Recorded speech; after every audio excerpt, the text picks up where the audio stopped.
जय गजानन। गणेशाय नमस्तुभ्यं। हेरम्बाय एकदन्तिने स्वानन्दवासिने तुभ्यं ब्रह्मणस्पतये नमः। Good morning, everybody. We are looking at Khand 2 of Mudgal Puran. So we are at an interesting point where we were discussing the solar system. Now, the solar system, as we all know, consists of the planets, sun at the center, and also Earth is one of the planets, the third planet in the serial order: Mercury, Venus, Earth, Mars, Jupiter, and so on. And all the planets orbit around the sun, revolve around the sun. At the same time, they are rotating on their own axis. This is the general solar system which we know.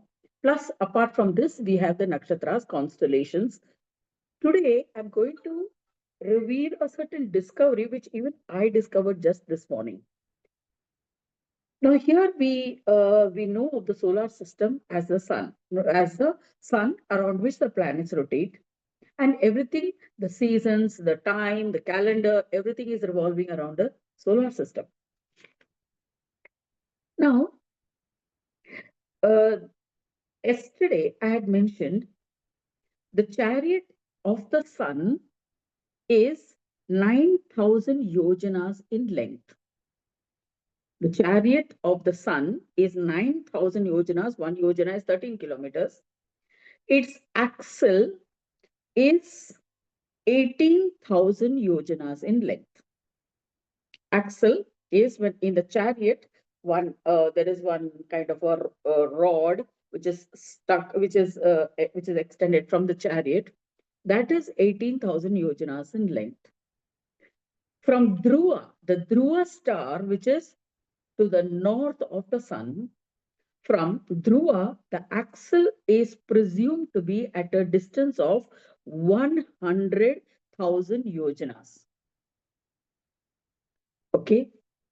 One wheel with 12 spokes rests on Mount Manasa. Mount Manasa is in Satyaloka, Brahmaloka, the highest loka. At the other end of the axle, assuming Dhruva to be the center of the wheel, if we draw a circle with a radius of 100,000 yojanas, it will map the orbit of the sun. Okay. Now we are considering sun to be stationary.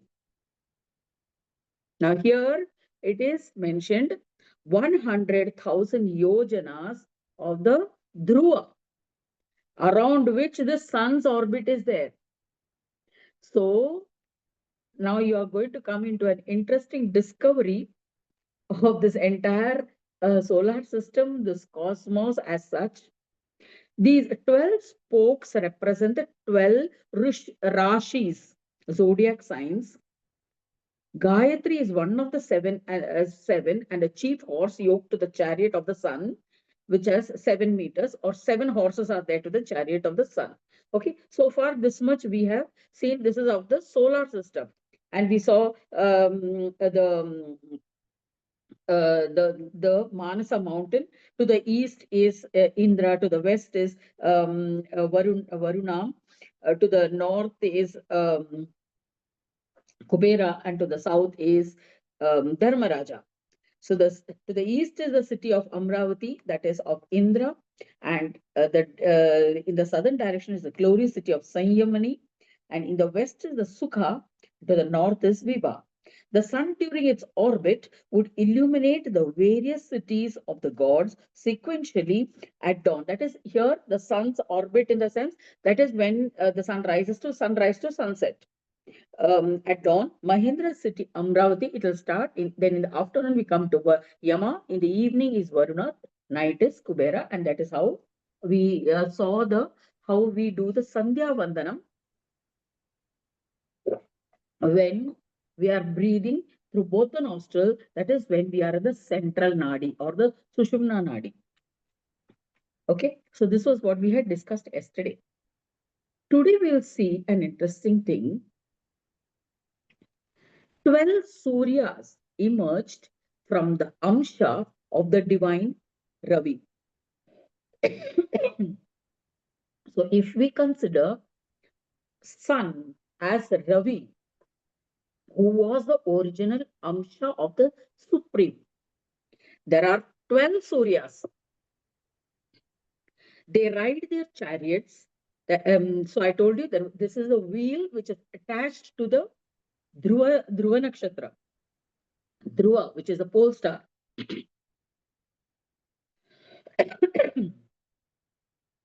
They ride their chariots, illuminating the 12 respective months. When Ravi arrives in this chariot, he is accompanied by his entourage, that is Devas, Adityas. Now we are discussing the Surya Mandala, the solar loka or the Surya loka, Shaura loka, the cosmos of the Surya.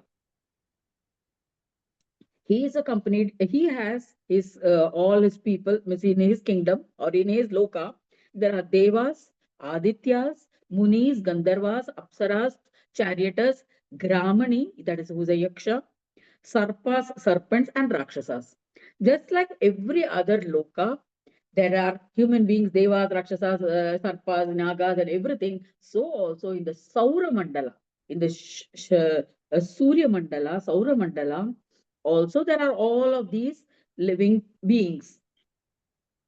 The 12 Suryas are the names of the 12 Suryas, which are at the spokes of the 12 of the wheel.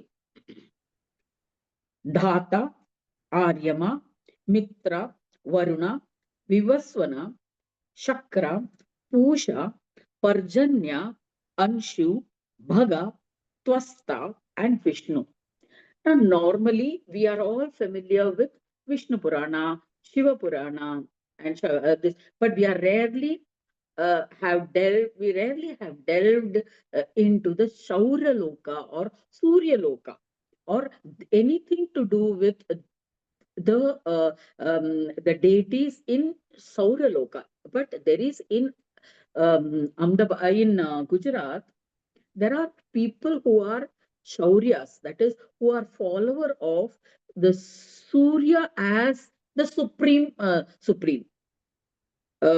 So they may have a greater depth, in-depth knowledge of this particular Shauraloka. So there are 12 Suryas whose names are Dhata, Aryama, Mitra, Varuna, Vivaswana, Shakra, Pusha, Parjanya, Anshu, Bhaga, Twastu, and Vishnu. They illuminate Vasanta, that is spring season, and others serially. Then there are Munis or Rishis, like just as how we have Sapta Rishis, so the Shaura Mandala or Shaura Loka has Pulastya, Pulaha, Atri, Vasishta, Angira, Bhrigu, Bharadwaja, Gautama, Kashyapa, Kritu, Jamadagni, Kaushika, that is Vishwamitra, the 12 Munis. So here they have 12 Munis because there are 12 Suryas. They are learned in the sacred text called Brahmavadi. Here we use all Yajurveda, Samaveda, Atharvaveda and all. There they are, their sacred texts are called Brahmavadi or Brahmaveda, you can say, who stand before them and extolled by us by singing a number of verses chanted in the Vedic meter Chanda. Chanda is a meter in which they sing those extolling the praises. All their prayers are in that. Then the horses, who's controlling these horses of Surya's chariot are Rathakrita, Rathauja, Rathachitra, Swabahuka, Rathaswana, Varuna, Sushena, Senajit, Takshriya, Arishtanemi, Rathajit, and Satyajit were the charioteers. That is Gramani. That is the ones who are holding the reins of the chariots. They control the reins of the horses of the chariot of Surya's chariot. These were the names of the charioteers. Then Heti, Praheti, Paurusheya, Vadha, Sarpa, Vyagra, Vyadha, Vata, Vidyut, Divakara, Brahmopeta, Yagnopeta are the 12 important Rakshasas. These were the 12 important Rakshasas who are walking in front of the sun. So there is the horses. Then the horses' reins are connected, are held by the charioteers, who are these 12 charioteers we mentioned. And in front of these horses are the 12 Rakshasas who are navigating the sun. The solar mandala is these people, these Rakshasas are the ones who are navigating, who are controlling the navigation. These Rakshasas who are traveling in front of the sun. They are the ones who control the navigation. Then Vasuki, Kankanira, Takshaka, the chief of Nagas, Elapatra, Shankapala, Airavata, Dhananjaya, Mahapadma, Karkotaka, Kambala, Ashwatara are the 12 Nagas. That 12 Nagas are the ropes which are tied to the chariot. That is the reins. The reins are these are the Nagas who are the ropes. They are the 12 months who carry Surya through the 12 months sequentially harness his horses. Okay. So these Nagas are the ones who are controlling the 12 months, and which are tied to the horses.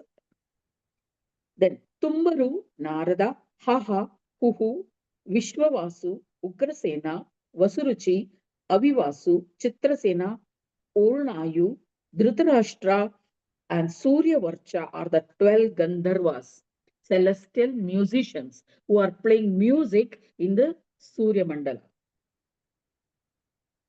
They sing before Surya and they play the musical instruments.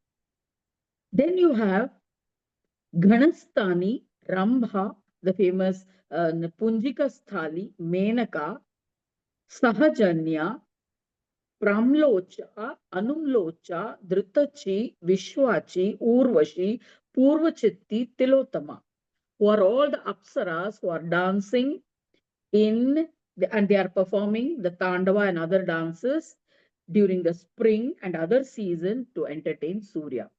So now we generally feel, okay, Urvashi, Tilotama, these people are there in the in Swarga, Indraloka. But see, those who are worshippers of Surya, I told you there are Panchadevas. We worship Panchadevas, Vishnu, Shiva, Shakti, Surya, and Brahma. So those who are worshippers of Surya, where do they go?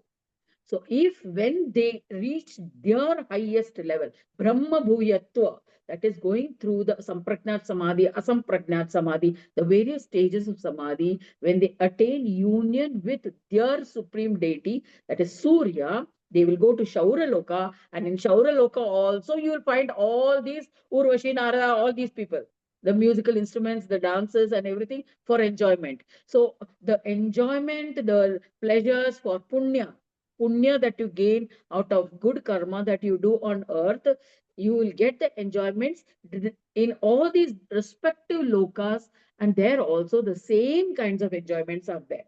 And the same amshas or same, you can say, manifestations, the people who perform are the same in all these lokas. They are all a part of the divine creation, and they are all many because these apsaras, angels, and all, they are celestial beings and they can multiply themselves and they are eternal. Means they don't have like a birth or death. So they are always existing and they are there everywhere.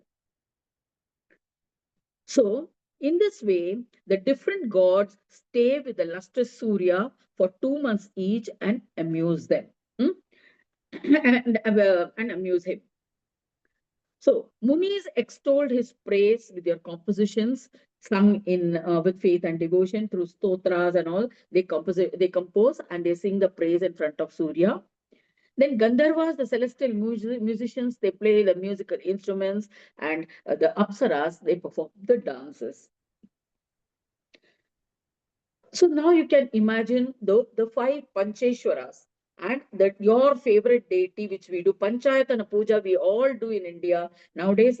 And we are earlier we used to have single worship, means we only want the person used to worship only one god.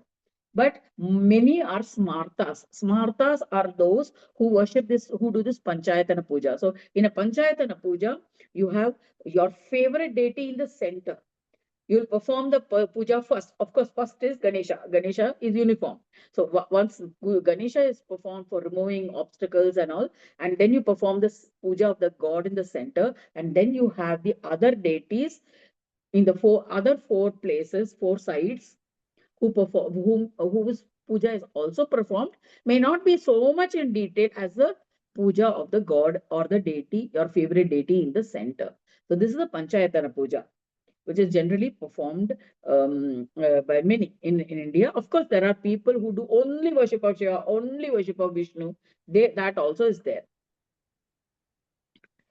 Then, so the Gramanis, the charioteers are sitting on the axle, control the reins. They are controlling the reins. The serpents carry the lord of the Devas, that is Surya, and harness the horses. So these serpents, which are held in the hands of the charioteers, who are pulling the charioteer, and they are tied to the horses.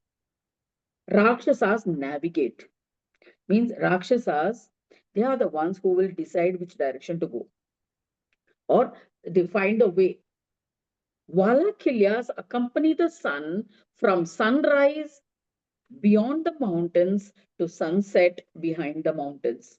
They bring heat, are the cause of the rain, they illuminate, they flow, and they create. So these Valakilyas, they accompany the sun from sunrise to sunset. They also sit on vimanas or aeroplanes, which can be maneuvered freely like the wind, and which has the velocity of the winds and shower rains, radiate heat, and create enthusiasm among the subjects. So these Valakilyas are, you can say, they are the people who keep things moving. They are the ones who keep things moving, in the sense they keep the clouds moving, they bring the rains, they are riding on aeroplanes. So that is, they are the wind, you can say. They move in the wind, in the air, and they keep things moving. They protect the gross and subtle elements when the yuga comes to an end, taking their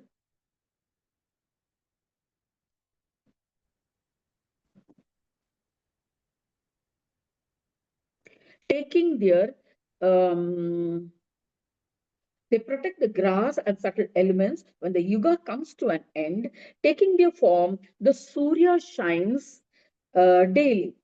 Okay, so this is how all the whole, these are the workmen, you can say, or the people who keep things moving in the Surya Mandala and help Surya to rise daily and set daily. This lord of the subjects, Prajapati, is responsible for the cycle of day and night. Ravi is responsible for prosperity of the ancestors, devas, human, and all beings.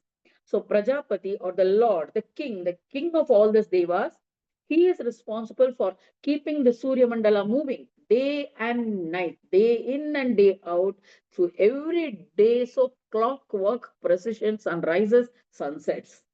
You can never, there is never a day when the sun doesn't rise.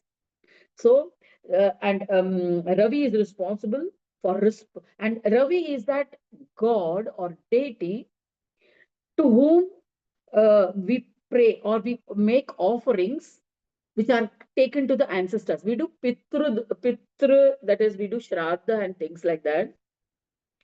So it is meant for our ancestors, our prayer for the ancestors. It is Ravi to whom we pray. Such is the glory of this Ansha of Ganesha, that is, who is Divakara, who assumes the Divakara is the name of the god who is Kala, who regulates, who assumes the form of time, Kala, and regulates it. So the remaining 8 grahas, the planets, are chained to Dhruva. Now listen. See the subtle difference between our interpretation so far about the solar system and this in connection with Dhruva. We have totally ignored Dhruva. We are just saying, okay, Dhruva is there, a pole star. That's all we know about it. And except for the story of Dhruva, which I'll also tell you about the story of Dhruva. Now, all these 8 planets, that is all our 8 planets, you can say, because Rahu and Ketu are half and half. So all the Mercury, Venus, Earth, Mars, Jupiter, all of them are chained to Dhruva. Means permanently chained to Dhruva and harnessed to Surya. Harnessed to Surya means they are permanently tied to the Dhruva, that is a pole star, and then tied by a rope to Surya, and Surya controls it. Surya is the one who regulates, but we are permanently tied to Dhruva. So it is harnessed by reins. By reins means ropes, or how the horse, the horses are tied to the chariot by means of certain leather ropes, leather strings, you can say. That is called reins, reins, not rains. So those are reins, and that reins is in the form of wind. So these 9 planets, or the 8 planets, are chained to Dhruva, but are tied by reins to Surya. So this is a slight difference from our interpretations so far in this world. So far, this is a slight variation from our interpretations. So they are nourished by the rays of Surya and revolves in the skies. For all our practical purposes, we get all our nourishment from the sun. But our ultimate permanent tie-up is with Dhruva, the sun, along with other 8 planets revolve. So the sun, along with the 8 planets, revolves around Dhruva. So far, what we have been interpreting, sun is permanent. All these 8 planets are revolving around sun. And the sun, and we are also, the earth is also rotating, revolving every day around the sun. But the sun also, along with all these 8 planets, is revolving around Dhruva. To Dhruva, we are attached by chains but we are attached to Surya by reins of the wind. Okay. So now I'll tell you so today, if I tell you the story of Dhruva, then we may not be able to have meditation. But I'll tell you the story of Dhruva. Most of you may be knowing. It's not new.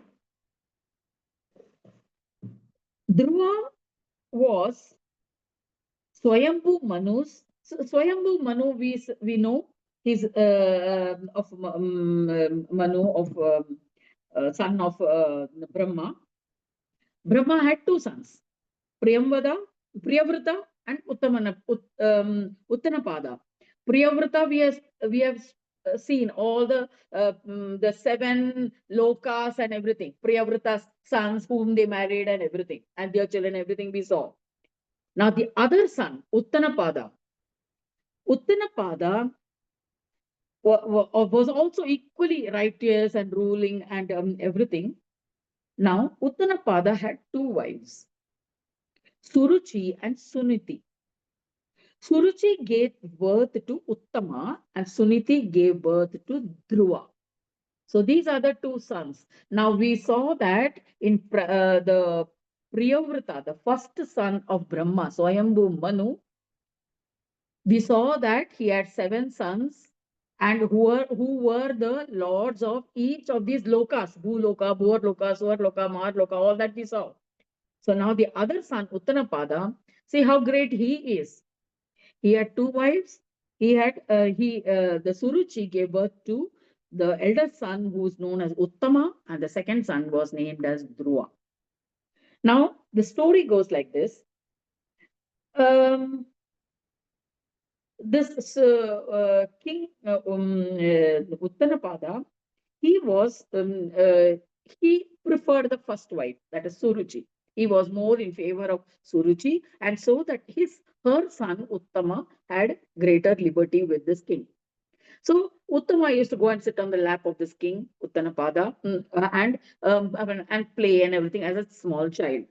And he was given all that liberty. One day, Dhruva wanted to sit, Dhruva, the son of the second wife, that is Suniti. He saw that, see, this Uttama is just able to go, but he was not allowed to go and sit on the lap of the king.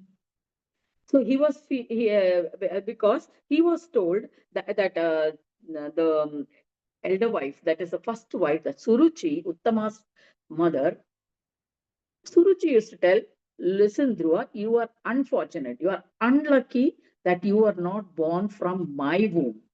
So you are not allowed to sit in your father's lap. So he was constantly looked down upon. He was given an inferior place. And Suruchi was also used to also look down upon Suniti. Suniti was an unfavored wife of Uttanapada, you can say. Not so much. It's not that he didn't love her, but in front of Suruchi didn't allow that. Okay. So Suruchi said to him, child, if you wish to sit on the lap of your father, you ought to have been born in my womb, she would say. So now that is not possible. He was the Dhruva already. He was Suniti was a mother. So when Suniti knew what had happened, she used to simply cry, and she never used to assert her position as also the wife of Uttanapada. So then what she would say, so Dhruva one day he said, I want to get that position of position even higher than that boy, that Uttama. I don't want to be looked down upon. I want to attain a position higher than that. So what should I do? He goes and asks his mother, Suniti. So Suniti says that she was a devotee of Mahavishnu. So she says, go and pray to Mahavishnu. He only can give you a position. He can give you anything what you want. Okay, so this is what she assures him, that he is the only person who can assure you of any position that you want. So this boy takes it very seriously. After all, he was just how much 4 years or 5 years, very young, small child. He began penance. He decided that okay, if Mahavishnu is my savior, I will just do it. He went to the forest. He started staying in the ashrams of hermits, munis, sages, and saints, and did penance, severe penance. He stayed in the forest of Madhuvana on the banks of the river Yamuna. And Suniti tried to persuade him to come back, but no, he didn't listen at all. At last, he intensified the penance more and more and more. Finally, Mahavishnu came in front of him.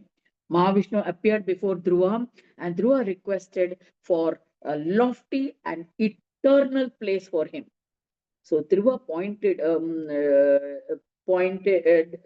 Vishnu pointing to Dhruva, he pointing to a place above the sun. He pointed out to that place, that is a higher place than the planets, stars, Saptarishi that we saw. Bhurloka, Swarloka, Maharloka, Janaloka, Tapoloka also, Saptarishis, Tapoloka, and beyond that, that is Ursa Major. And the Devas, that is Janaloka, and beyond the Tapoloka, who traveled in aeroplanes, Mahavishnu says that Dhruva, you will have a lofty place as a star till the end of the Kalpa. So beyond that, that will be your position. You will attain that position. So Dhruva, Vishnu assures Dhruva that. And so Suniti would also remain, and then he also says, you will remain there as till the end of the Kalpa. In a Kalpa, there are 14 Manvantras. So Kalpa is a long, long period of time. In each Kalpa, there are 71 to 72 Chaturyugas. One Chaturyuga is 12,000 years. So 72 Chaturyugas. Then like that, there are, and in one Kalpa, that is in this 72 Chaturyugas, there are 14 Manvantaras. So there are 14 Manus in each. So even then, you will be beyond all kalpa. Now, this is in one Manu, in one Manvantara, Dhruva was born. So he will live for the whole 14 Manvantaras, the whole Kalpa, and his mother Suniti will also remain as a star near Shiva as long as Dhruva lived. So this story is there in the Vishnu Purana. You can go and see the Vishnu Purana. So that is how Dhruva is a star beyond the sun. So around the sun will be annihilated every Manvantara. So even the sun may end every Manvantara, but Dhruva will still remain, and that is why the Surya Mandala also revolves around Dhruva. So that is what is given in this chapter of the second khand of the Mudgal Puran. So then this is the Surya Mandala, and then Dhruva Mandala is still there, which we have not even explored. The chariot of Chandra, the moon, consists of 3 wheels. It is hauled by 10 horses. Now we are coming to the Chandra, that is a moon, which is around the earth, which revolves around the earth, and also revolves around, along with the earth, it revolves around the sun. It has 10 horses, which are like jasmine flowers, that is white flowers. They are harnessed to the chariot on the right side and left side. Both, there are two reins. They create night. They are mostly, they create night. The orbit of the moon is on the same path as the orbit of the sun. That's just like the sun rises and sun sets, same place. Moon also rises and moon also sets on the same orbit. The moon during the waxing phase, means there are phases of the moon, 2 fortnights. We have the new moon and the full moon. So from new moon to the full moon, the sun starts waxing, that is, starts increasing in size little by little by little, and it reaches the full moon, and from full moon time it starts waning. That is a waning period. The certain crescents by crescent, it starts vanishing or reducing in the light. Now what happens during this period is, in the waxing period, from the new moon to the full moon, or from the first day of the after the new moon, it starts getting nourishment from the sun.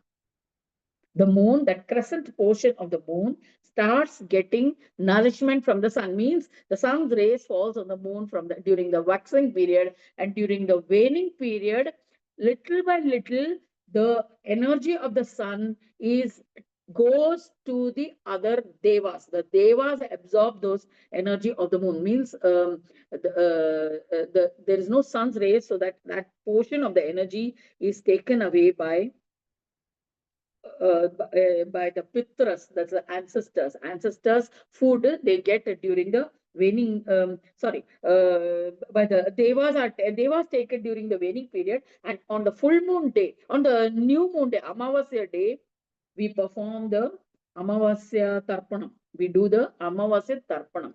So on that Amavasya day, what we do, Swadha, that Swadha portion goes to the ancestors.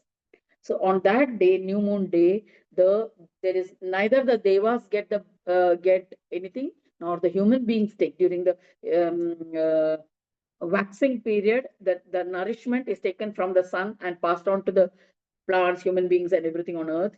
So there is an increasing nourishment. On that Amavasya day, it goes to the Pitras, ancestors. That is why we should do the Tarpanam on the new moon day. So on the Amavasya or the new moon day, ancestors drink the minute amount of swadha, that is a nourishment, which is in a subtle form, which keeps them satiated for the whole month. That food is enough to satiate them for the whole month. As a result of having savored the moon, the nectar from the moon, because on that day, nobody else gets the nectar of the moon, means the nourishment from the moon. We saw that moon is the one which nourishes everything on earth, as well as to the devas, to the pitras, and everybody. So on the new moon day, the pitras get the nourishment. And moon's Mercury, then Mercury is Buddha, that is, it is a son of Chandra's son, moon's son, means it's an offspring from the moon. His chariot is hauled by 4 lions, which travel at the speed of wind. That's why the Mercury travels very fast.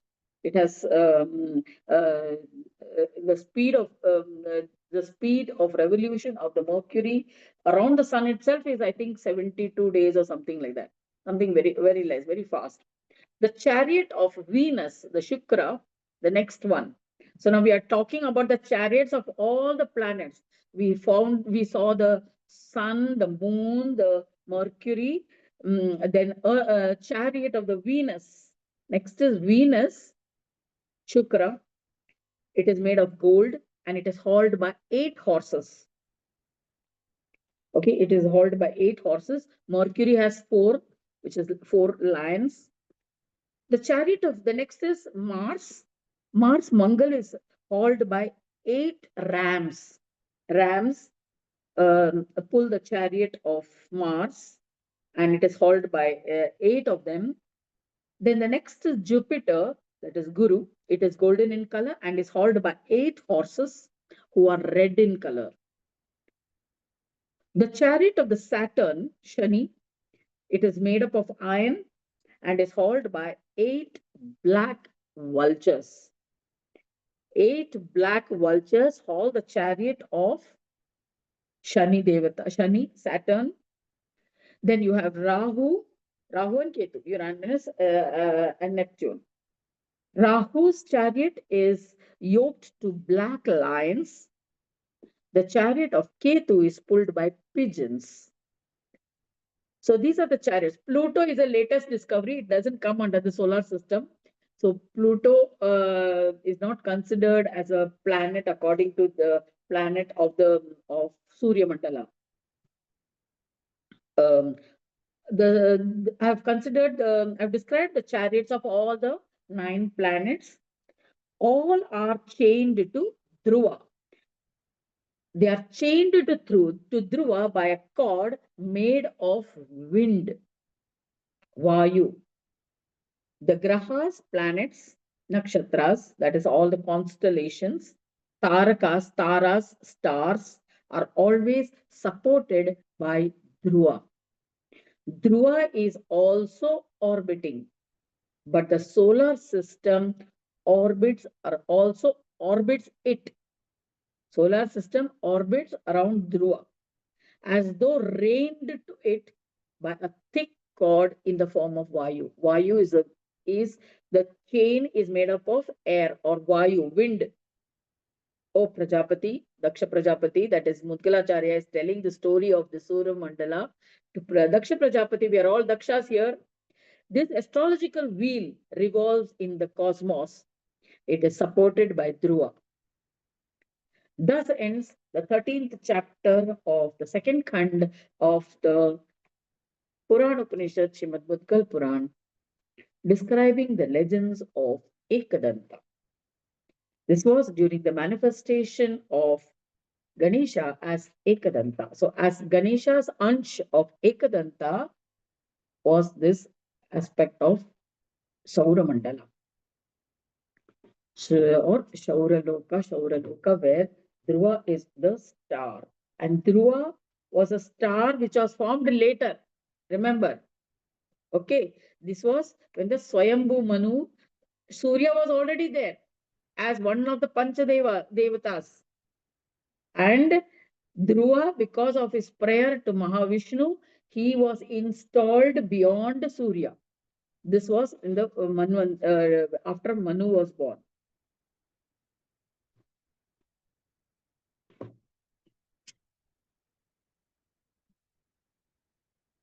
So enough shift of gravity in your minds.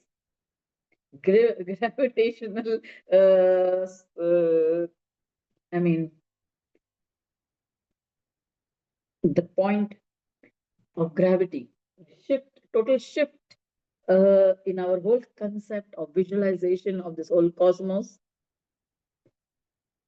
How the creation, after creation, evolves. We say new stars are formed, new universes are formed. How?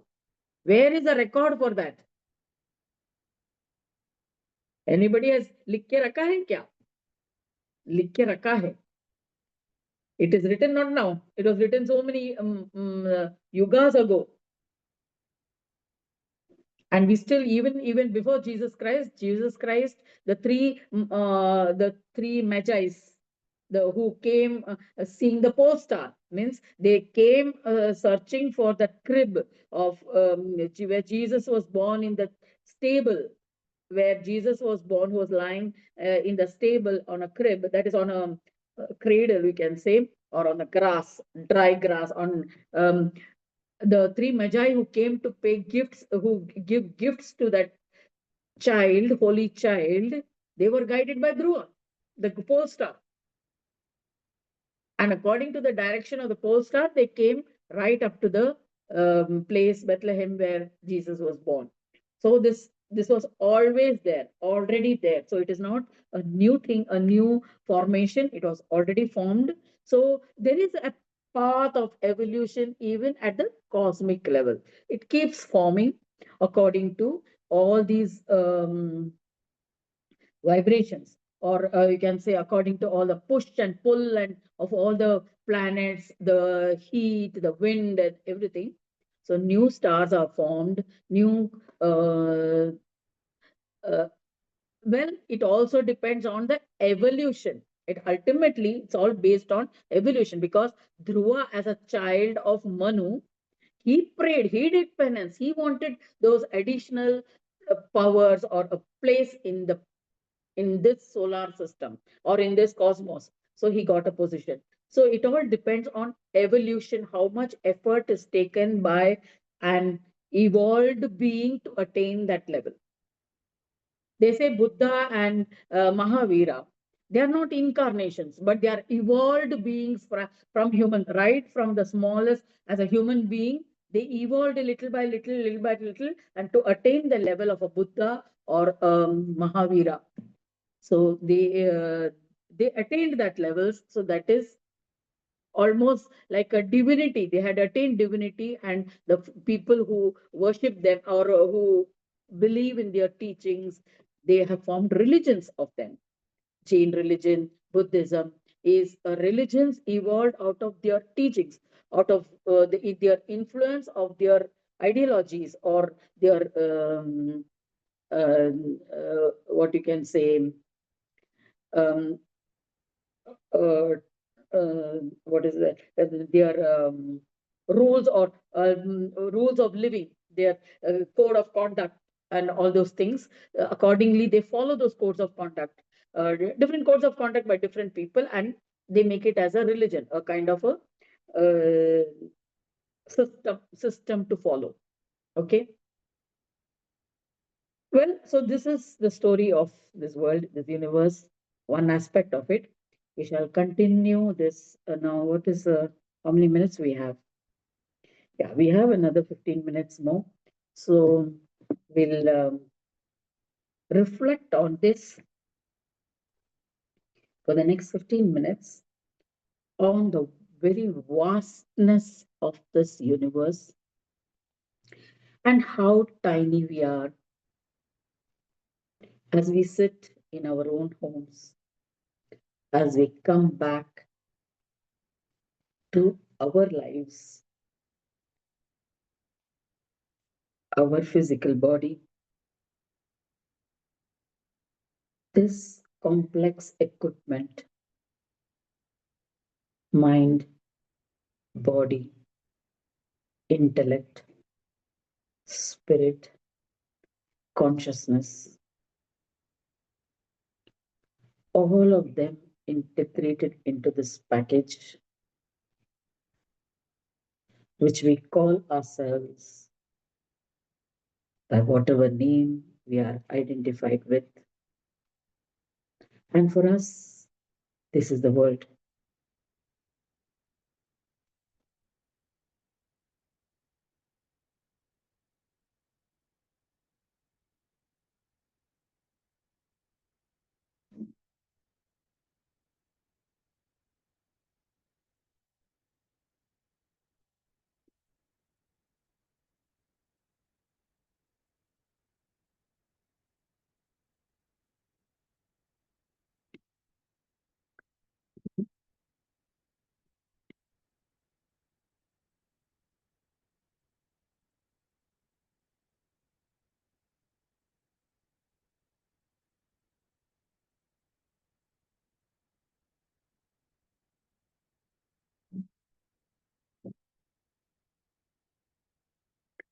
As individual personalities, we identify with this body, we identify with the thoughts in our mind,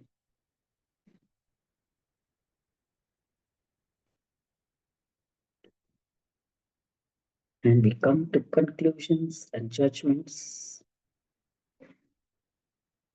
during our interactions with the world, and thus we form our own universe.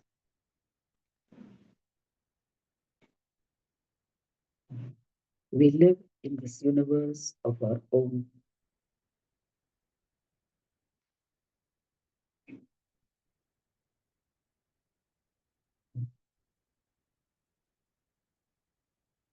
For those who don't look beyond this universe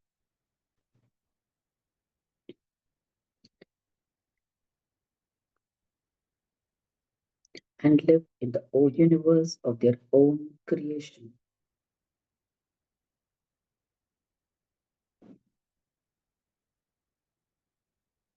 it can become an illusion.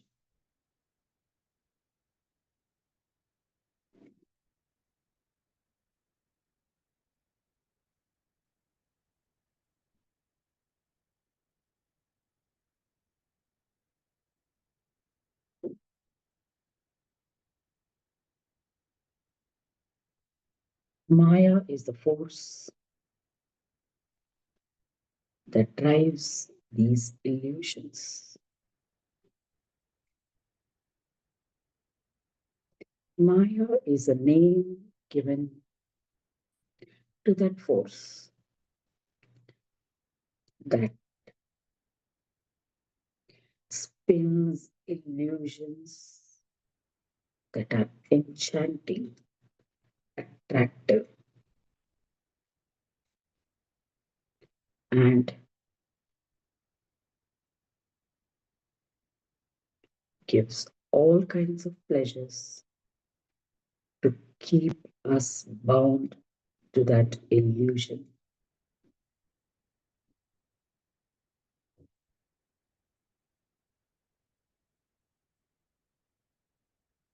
If we are not constantly present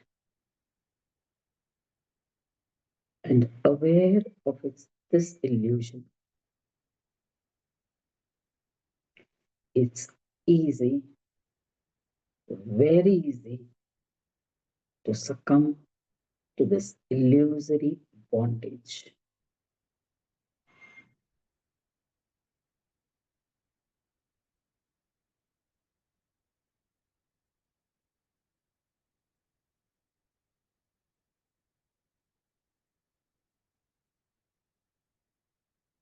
It binds us not only for this lifetime, but several lifetimes.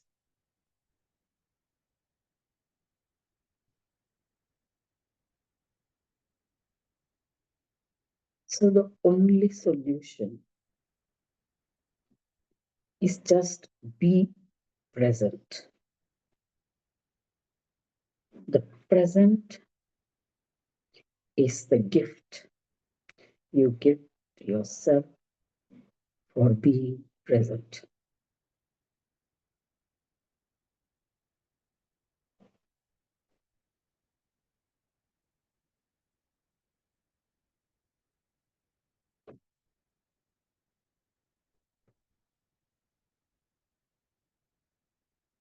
Presence is truly a gift. Prasad, because it keeps you in touch with the universal reality.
When you're present in the moment,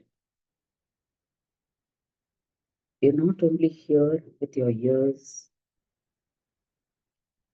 but you hear with your whole being.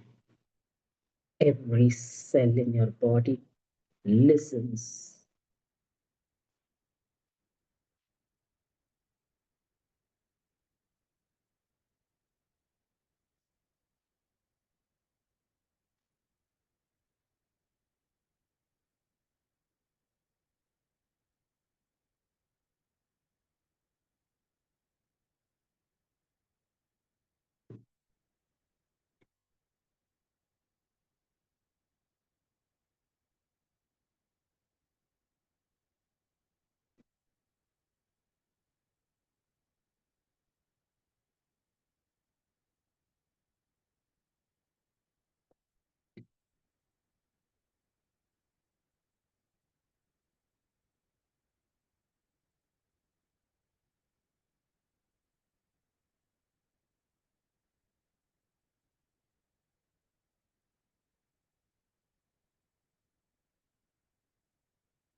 Heightened awareness.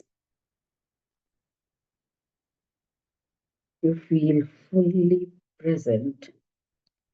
In fact, you feel your own presence.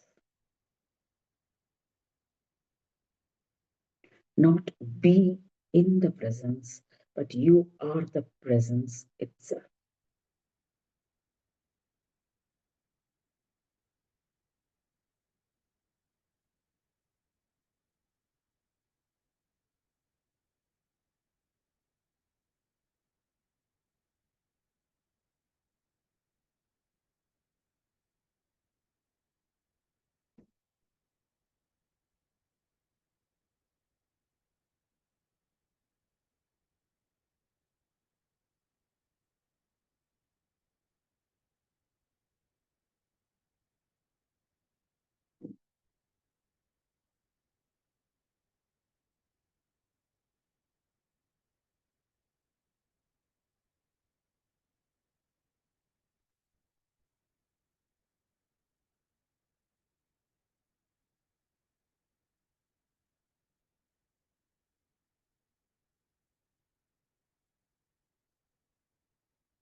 In this kind of presence, everything gets magnified.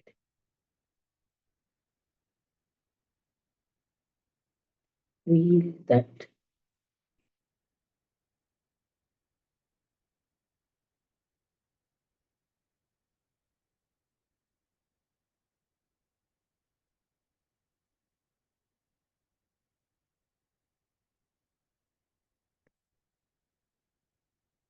sounds get magnified, your own breath gets magnified.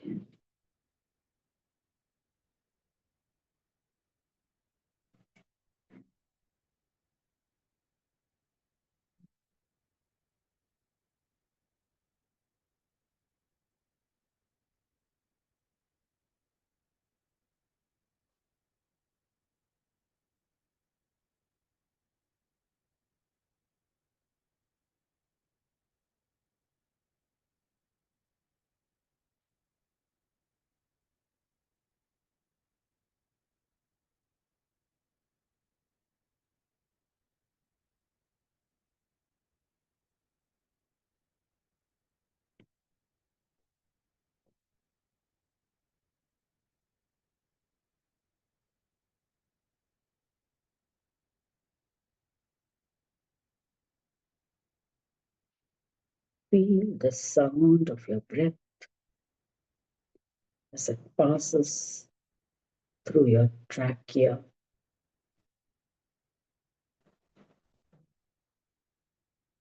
the windpipe.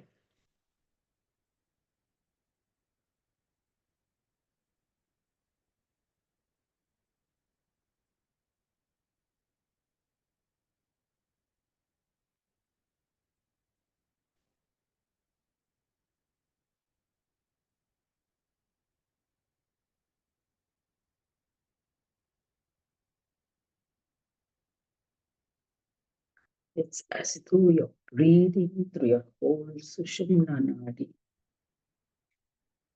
right from the top of your head into your lungs.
To really become conscious of your breath.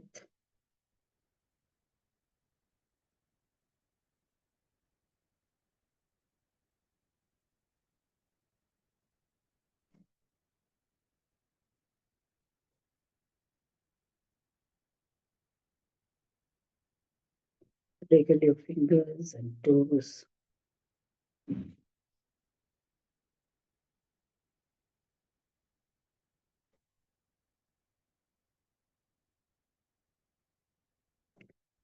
Rub your palms together.